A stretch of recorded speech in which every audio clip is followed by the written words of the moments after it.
বলবে? আচ্ছা বলছি। আচ্ছা আপনারা কি বসবেন?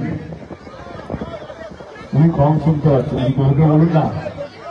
আপনারা কি বসবেন? আপনারা কি বসবেন? এই শুনতে পাচ্ছি। আমি 2 মিনিট ছেড়ে বলবো। ওকে, প্রথমে আপনাদের সবাইকে ক্ষমা চিনি, কারণ আমি একটু জানতে পারলাম আপনারা 7টা থেকে এসছেন, তাই তো? বিশ্বাস করুন আমি টাইমে ছিলাম, কিন্তু আপনাদের এই মানুষটা এত পপুলার, যেই রাস্তায়, যেই গলি, যেই গ্রামে ঢুকেছি, সব গ্রামবাসীরা মানুষটা করে মানুষটাকে নিয়ে ধরতে শুরু করলো। আমি লেটে চলে গেলাম। আমি বললাম মানুষটা এখানে ওয়েট করছে, না দে আমার আছে বাট থ্যাংক ইউ। তুমি আমার কেমন হয়ে যাচ্ছ? সত্যি কি যে বলি, মানে আমরা সকাল 4:30 থেকে শুরু করেছি আমাদের রোড শো, সবকিছু যেভাবে মানুষের ভালোবাসা পাচ্ছি প্রত্যেকটা গ্রামে, প্রত্যেকটা অঞ্চলে, প্রত্যেকটা বুথে, সেই জন্য আজকে আমরা 2 ঘন্টা এখানে লেট। প্রত্যেকের প্রত্যাশা, প্রত্যেকের ভালোবাসা, প্রত্যেকের আশীর্বাদ, কি বলবো, সেলফি, কখনো হাত ধরানো থেকে আরম্ভ করে করতে এতটা লেট হলো, সেই জন্য আমরা ক্ষমা প্রার্থী আপনাদের সকলের কাছে। কারণ 2 ঘন্টা লেট মানে আজকের সময় অনেকটাই লেট, এবং ক্ষমা করবেন, সত্যি এটা ইচ্ছাকৃতভাবে ছিল না। আপনাদের মতনই হাজার হাজার মানুষ রাস্তায় দাঁড়িয়েছিলেন, তাদের সঙ্গে কথা বলতে তাদের আবদার মেটাতে লেট হয়ে গেছে। আশা করি আপনারা সেটা বুঝবেন। হ্যাঁ বলুন। ওকে, ধন্যবাদ। 25 মে আমাদের এখানে নির্বাচন, কিন্তু তার আগে আমি বলি, আমি আপনাদের ভোট চাইতে আসিনি। আমি এসেছি যেটা সবচেয়ে বেশি দরকার, সেটা সবচেয়ে বেশি ইম্পর্টেন্ট, ভোটের চেয়েও বেশি ইম্পর্টেন্ট, সেটা হচ্ছে মানুষের আশীর্বাদ, মানে আপনাদের আশীর্বাদ। আমি আপনাদের এরিয়া, আপনাদের গ্রামে এসেছি, বা আপনাদের এই টাউনে এসেছি আপনাদের আশীর্বাদ চাইতে। আপনারা আশীর্বাদ করবেন তো? সঙ্গে আছেন তো? কারণ আমার মনে হয়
দু 2021-এরই কথা বলি, যখন বিধানসভা নির্বাচন হচ্ছিল, আপনারা সবাই জানেন দলের হয়ে আমাকে বিভিন্ন ডিস্ট্রিক্টে গিয়ে প্রচার করতে হয়, শুধু ঘাটাল নয়। তো 2021-এ যখন বিধানসভা নির্বাচন হচ্ছিল, তখন আমাদের কাছে 2টো প্রকল্প এলো। এই প্রকল্পগুলো যদি আমরা জিতি, যদি দিদি আবার মুখ্যমন্ত্রী হয়, তাহলে এই 2টো প্রকল্প আমরা করবো। কি ছিল? একটা লক্ষ্মীর ভান্ডার, আর একটা হচ্ছে স্বাস্থ্য সাথী কার্ড। আমার 2টোর নাম শুনেছেন, তাই না? এইবারে যে কথাটা আমি বলেছিলাম আপনাদেরকে, কাকে আপনারা বেশি বিশ্বাস করবেন? এমন একটা দল যে কথা দিয়ে ভোট নিয়ে পালিয়ে যাবে, না এমন একটা দল যে কথা দেবে, জেতার পর আপনাদের সঙ্গে থেকে যে কথাগুলো পূরণ করবে, সেরকম একটা দল। 2021-এর আগে, আমি বেশি দূরে যাচ্ছি না, 13 বছরের কথা বলছি না, 2 বছর আগের কথা বলছি। 2021-এর আগে আমরা কথা দিয়েছিলাম লক্ষ্মীর ভান্ডার এবং স্বাস্থ্য সাথী কার্ডটা যদি আমরা জিতে ফিরে আসি, আমরা এটা চালু করব। এবার আপনারা বলুন, জেতার পর দিদি লক্ষ্মীর ভান্ডার শুরু করেছে কি করেনি? স্বাস্থ্য সাথী কার্ড শুরু করেছে কি করেনি? এইবারে চলে আসি 2021-এর আগে কেন্দ্র সরকার নিজের মতো করে টাকাগুলো যেগুলো পাচ্ছে, 100 দিনের কাজ হোক, আবাসন যোজনা হোক দিচ্ছিল, কিন্তু 21-এ হারার পর তারা আমাদের সমস্ত কাজের টাকাগুলো বন্ধ করে দিয়েছে। 100 দিনের কাজ হোক বা আবাস যোজনা হোক বা অনেকগুলো প্রকল্প, কিন্তু আমাদের নেত্রী 100 দিনের কাজ কারা করে? যারা প্রচন্ড গরিব, তারা দিন আনে দিন খায়, এই টাকা দিয়ে তাদের সংসার চলে।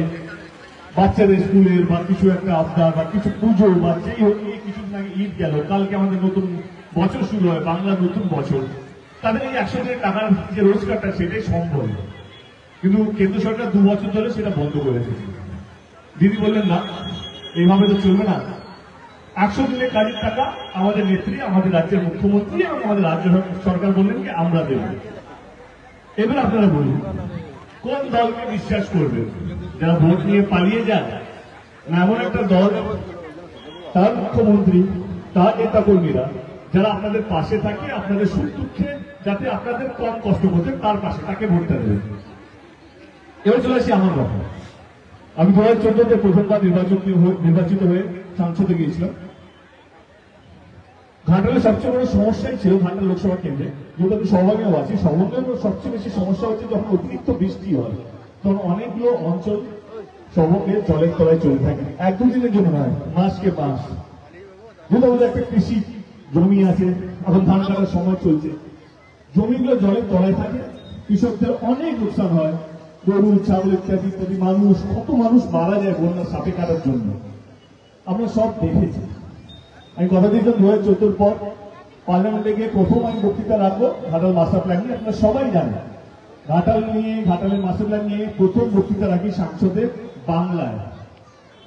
তারা কথা রাখেননি। 2019-এ জিতেছি, আবার গেছি, আবার বলেছি ঘাটাল মাস্টার প্ল্যান নিয়ে, তারা কথাই শুনছে। এবার আপনারা সবাই জানেন আমি রাজনীতি ছেড়েও দিয়েছিলাম এই কিছু মাস আগে। দিদি আমাকে ডাকলেন, অভিষেক বাবু আমাকে ডাকলেন, কে কি ভাবছো, কেন তুমি এসব করছো? আমরা তোমাকে ছাড়ছি না, তুমি বলো কি চাইছো। আমি দিদিকে একটাই কথা বললাম যে দেবকে মানুষ সত্যি বিশ্বাস করে। আমি ওরকম ভাবে রাজনীতি করতেই পারলাম না যে কথা দিয়ে চলে আসে, ভোট নিয়ে চলে আসে, আপনার মুখ দেখাবো না। আমাকে মানুষকে ফেস করতে হয়। মানুষ সত্যি বিশ্বাস করতে শুরু করে দেব ঘাটাল মাস্টার প্ল্যান বা দেবকে কোনো সমস্যার কথা বললে দেব সেটা সমাধান করতে পারে। অথচ আমি সত্যি কিছু করতে পারছিলাম না গত 10 বছর। দিদি আমাকে একটা কথা বললেন, কি চাও? চাওয়াটা একটু বেশি হবে, কিন্তু আমার যদি মনে হয় কি ঘাটাল মাস্টার প্ল্যানটা যদি কোনোভাবে করা যেতে পারে তাহলে আমি আছি। তখনই হ্যাঁ বললেন যে ঠিক আছে, ঘাটাল মাস্টার প্ল্যানটা রাজ্য সরকার করবে। এবার তুমি আসবে? আমি হ্যাঁ, এই ঘাটাল মাস্টার প্ল্যানের জন্য যদি আমাকে আবার পুনর্জন্ম নিতে হয়, আমি আবার জন্ম নিয়ে আসবো এই ঘাটাল মাস্টার প্ল্যানটা করার জন্য। কারণ আমি এটা বুঝি এই ঘাটাল মাস্টার প্ল্যানটা কতটা দরকার ঘাটাল লোকসভা কেন্দ্রের মানুষের জন্য। যিনি কথা দিয়েছেন আপনারা সবাই জানেন আরামবাগের সভা থেকে, এবং অভিষেক বাবু কিছুদিন আগে ঘাটালে এসেছেন, তিনিও কথা দিয়ে গেছেন। আপনার রাজনীতি আমার চেয়ে বেশি বোঝেন। আজ অব্দি আপনারা শুনেছি এই দল থেকে ওই দলে যাচ্ছে, এই দলে আবার এসছে, উমুক হয়েছে তুমুক হয়েছে। আমিও দল ছাড়লাম যখন আমার কাছে প্রথম ফোনটা এসেছিলাম, অন্য কোনো দলের কথা বলবো না, কি আমাকে ফোন করছে, আমার মনে সেটা ইম্পর্টেন্ট নয়। আমি যখন আবার দিদির সঙ্গে কথা বললাম, লোকের টাকা চায়, লোকে মন্ত্রী পদ চায়, লোকে সিকিউরিটি চায়, লোকে অনেক কিছু চায়। আমি দিদির কাছে কিছুই চাই না। দিদিকে বললাম যদি ঘাটাল মাস্টার প্ল্যানটা করে দেন তাহলে আমি আছি। কারণ আমি গরিব মানুষদের জন্য আছি, যারা আমাকে ভোট দেয়। আমি ভোট দিয়ে পাড়ার মতো মানুষ নই। করোনার সময় আপনারা সবাই দেখেছি যে করোনার সময় যেভাবে লকডাউন হলো, আমাদের ছেলেমেয়েরা যারা অন্য রাজ্যে আটকে ছিল, আমরা চেষ্টা করেছি তাদেরকে ফিরিয়ে নিয়ে আসার জন্য। মানুষ কেন ভোট দেয়? জনপ্রতিনিধির কাজ কি? ভালো সময় থাকুক বা না থাকুক, কিন্তু কঠিন সময়, খারাপ সময় সে যেন তার জনপ্রতিনিধিকে পাশে পায়। লকডাউনের সময়, করোনার সময় আমি কলকাতায় বসেছিলাম না, আমি ঘাটাল লোকসভা কেন্দ্রে প্রত্যেকটা জায়গায় যেতাম। কোথায় কোন হসপিটালে বেড পাওয়া যাচ্ছে না, ওষুধ পাওয়া যাচ্ছে না, অক্সিজেন পাওয়া যাচ্ছে না, রেমডিসিন বলে একটা ইনজেকশন হতো, এই রেমডিসিন ইনজেকশনটাই পায়, সেইটা কিভাবে দিদিকে বলে বা কখনো কখনো গভর্নরকে বলে, কখনো কখনো কমিশনারকে বলে, তাদের একটা কোটা থাকতো, সেই কোটা থেকে আমি মানুষ নিয়ে এসে মানুষকে দিতাম। এবং দেবরাতে একটা অফিস আছে বা ঘাটালে একটা অফিস আছে, হাসপাতালে বেড কমে গেছিল, মানে এত বেশি পেশেন্ট, আমি আমার দুটো অফিসকে হসপিটাল করে দিয়েছিলাম, 8টা করে বেড কনভার্ট করে, যাতে মানুষজন সেবাটা পায়। আমি এটুকু বলবো যে 10 বছরে আমি ভোট নিয়ে শুধু পালিয়ে যাইনি। আমি যতটা চেষ্টা করতে পেরেছি, আমি মানুষকে ভালো রাখার চেষ্টা করেছি। আমি কোনোদিন আমাকে এইটা বলতে হয়নি আমার মঞ্চ থেকে কে হিন্দু বা কে মুসলিম। করোনার সময় কোনোদিন আমি জিজ্ঞেস করিনি আপনি হিন্দু না মুসলিম, কারণ জনপ্রতিনিধির কাজ হচ্ছে আমার কাছে সবাই এক, সবাইকে ভালো রাখাটাই হচ্ছে সবচেয়ে বড় ধর্ম। এই নির্বাচনটা কতগুলো মন্দির বা কতগুলো মসজিদ হচ্ছে তার জন্য নয়, এই নির্বাচনটা হচ্ছে কতগুলো স্কুল হবে, কতগুলো হসপিটাল হবে, কতগুলো রাস্তা হবে, কে মানুষকে সবচেয়ে বেশি ভালো রাখবে, সে হিন্দু হোক বা মুসলিম হোক বা শিখ হোক বা যেই কমিটি হোক না কেন, ইলেকশনটা সেইটাকে নিয়ে। এবারে আপনাদের যদি মনে হয় 25শে মে আমাদের এখানে নির্বাচন, আপনার এই ভাইটি ঠিকঠাক কাজ করতে পেরেছে এবং আমার দলটি ঠিকঠাক কাজ করতে পেরেছে, তাহলে আপনারা জানেন 25শে মে চোখ বন্ধ করে কাকে ভোটটা দিতে হবে। আমি বেশি কথা বলবো না, আপনারা অনেকক্ষণ ধরে অপেক্ষা করছেন, বাড়ি ফিরতে হবে আপনাদের সবাই, 9:30 বেজেই গেছে। ভালো থাকবেন। আমি এইটুকু বলে যাচ্ছি আজকে এই সবনের মঞ্চ থেকে, আমি জিতি বা হারি, সবং এবং ঘাটাল লোকসভা কেন্দ্রের প্রত্যেকটা মানুষ আমার মনের মধ্যে থাকবে, বুকের মধ্যে থাকবে, কারণ আপনারা যা ভালোবাসা দিয়েছেন গত 10 বছর ধরে, আমি এই জন্ম থেকে আবার যদি জন্ম আসে এই ভালোবাসাটাকে মনে রাখবো। ভালো থাকবেন, সুখে থাকবেন, শান্তিতে থাকবেন, খুব শীঘ্র দেখা হবে। বন্দে মাতরম।